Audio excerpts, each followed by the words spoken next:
Commissionerate 1989ರಲ್ಲಿ ಪ್ರಾರಂಭ ಆಗಿತ್ತು. ಹುಬ್ಬಳ್ಳಿ ಮತ್ತು ಧಾರವಾಡ ಅವಳಿ ನಗರಗಳೇನಿದೆ ಆ ನಗರಗಳನ್ನು ಒಳಗೊಂಡಂತೆ ಸುಮಾರು 20 ಲಕ್ಷಕ್ಕೂ ಹೆಚ್ಚು ಜನ ಇರುವಂಥ ಒಂದು ಕಮಿಷನರೇಟ್ ಇದು. ಇಲ್ಲಿ ದಿನನಿತ್ಯಕ್ಕೆ ಕನಿಷ್ಠ ಒಂದು 3 ರಿಂದ 4 ಲಕ್ಷದಷ್ಟು ಫ್ಲೋಟಿಂಗ್ ಪಾಪ್ಯುಲೇಷನ್ ಇರುತ್ತೆ. ಸೊ ಒಟ್ಟಾರೆಯಾಗಿ ಇದೊಂದು ಶೈಕ್ಷಣಿಕ ಕೇಂದ್ರ, ಧಾರ್ಮಿಕ ಕೇಂದ್ರ, ಔದ್ಯೋಗಿಕ ಕೇಂದ್ರ, ವಾಣಿಜ್ಯ ನಗರಿ ಇಷ್ಟೆಲ್ಲ ಹೆಸರುಗಳಿದೆ. ಇದನ್ನು 2ನೇ ಮುಂಬೈ ಅಂತ ಕೂಡ ಕರೀತಾರೆ ಅನ್ನೋಂಥದ್ದು ಎಲ್ಲರಿಗೂ ಗೊತ್ತಿರುವಂಥ ವಿಚಾರ. ಸೊ ಇಲ್ಲಿ ಪೊಲೀಸ್ ಇಲಾಖೆ ಸದೃಢವಾಗಿ ಕೆಲಸ ನಿರ್ವಹಿಸಲಿಕ್ಕೆ ವಾಹನಗಳ ಅಗತ್ಯತೆ ಭಾಳ ಹೆಚ್ಚು. ಯಾಕಂದರೆ ಯಾವುದೇ ಒಂದು ಸಿಚುವೇಶನ್ ಇರ್ಬೋದು, ಕ್ರೈಮ್ ಇರ್ಬೋದು, ಟ್ರಾಫಿಕ್ ಇಶ್ಯೂಸ್ ಇರ್ಬೋದು, ಯಾವುದೇ ಆದಂಥ ಸಂದರ್ಭದಲ್ಲಿ ತಕ್ಷಣಕ್ಕೆ ಸ್ಥಳಕ್ಕೆ ಹೋಗೋದ್ರಿಂದ ಸಾಕಷ್ಟು ಸಮಸ್ಯೆಗಳು ಪರಿಹಾರ ಆಗುತ್ತೆ. ಅದ್ರ ಜೊತೆಗೆ ಪೆಟ್ರೋಲಿಂಗ್ ಮಾಡಲಿಕ್ಕೆ ಆಫೀಸರ್ಸ್ಗಳಿಗೆ ವೆಹಿಕಲ್ ಬೇಕಾಗುತ್ತೆ, ಸಿಬ್ಬಂದಿಗಳಿಗೆ ವೆಹಿಕಲ್ ಬೇಕಾಗುತ್ತೆ, ನೈಟ್ ರೌಂಡ್ಸ್ ಮಾಡಲಿಕ್ಕೆ ಪ್ರತಿಯೊಂದಕ್ಕೂ ವಾಹನದ ಅಗತ್ಯತೆ ಭಾಳ ಹೆಚ್ಚಿದೆ.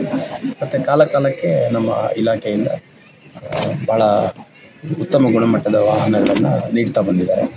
ಇನೋವಾ, ಬೊಲೆರೋ, ಸ್ಕಾರ್ಪಿಯೋ ಸೇರಿದಂತೆ 2 ವೀಲರ್ಗಳಲ್ಲಿ ಅಪಾಚೆ, ಪ್ಲೆಷರು, ಆಮೇಲೆ ಈಚರ್ ಟ್ರಕ್ಸು, ಆಮೇಲೆ ನಮಗೆ ಭಾಳ ಒಳ್ಳೊಳ್ಳೆಯ ವಾಹನಗಳನ್ನು ಇಲಾಖೆಯಿಂದ ನೀಡ್ತಾ ಬಂದಿದ್ದಾರೆ.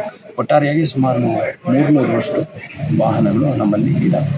2 ವೀಲರ್ಸು, 4 ವೀಲರ್ಸು, 6 ವೀಲರ್ಸು, ಮಿನಿ ಬಸ್ಗಳು, ಆಮೇಲೆ ಟ್ರಕ್ಗಳು, ಅದೇ ರೀತಿ ನಮ್ಮ ಟೋಯಿಂಗ್ ವೆಹಿಕಲ್ಲು ಸೇರಿದಂತೆ ಆ್ಯಂಬುಲೆನ್ಸು ಎಲ್ಲ ಸೇರಿ ಸುಮಾರು 300ಕ್ಕೂ ಹೆಚ್ಚು ವಾಹನಗಳು ಇದೆ.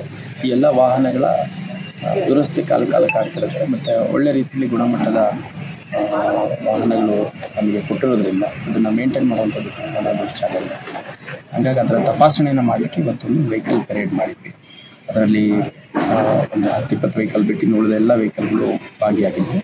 ವಾಹನಗಳನ್ನ ತಪಾಸಣೆ ಮಾಡಿದ ನಂತರ ಗಾಡಿಗಳಲ್ಲಿ ಕನಿಷ್ಠ ಅಂತಂದು ಬಾಡಿ ಪ್ರೊಟೆಕ್ಟ್ ಇಟ್ಕೋಬೇಕು, ಆಮೇಲೆ ಕೇನ್ ಶೀಲ್ಡ್ ಇಟ್ಕೋಬೇಕು, ಲಾಠಿ ಇಟ್ಕೋಬೇಕು, ಬ್ಯಾಟ್ರಿ ಇಟ್ಕೋಬೇಕಾಗುತ್ತೆ, ಫಸ್ಟ್ ಏಡ್ ಕಿಟ್ ಇಟ್ಕೋಬೇಕಾಗುತ್ತೆ, ಹೆಲ್ಮೆಟ್ ಇಟ್ಕೋಬೇಕಾಗುತ್ತೆ. ಇದೆಲ್ಲ ಇಟ್ಕೊಂಡಿದ್ದಾರೆ ಅನ್ನೋದೊಂದು ಪರಿಶೀಲನೆ ಕೂಡ ಮಾಡಿದೆ.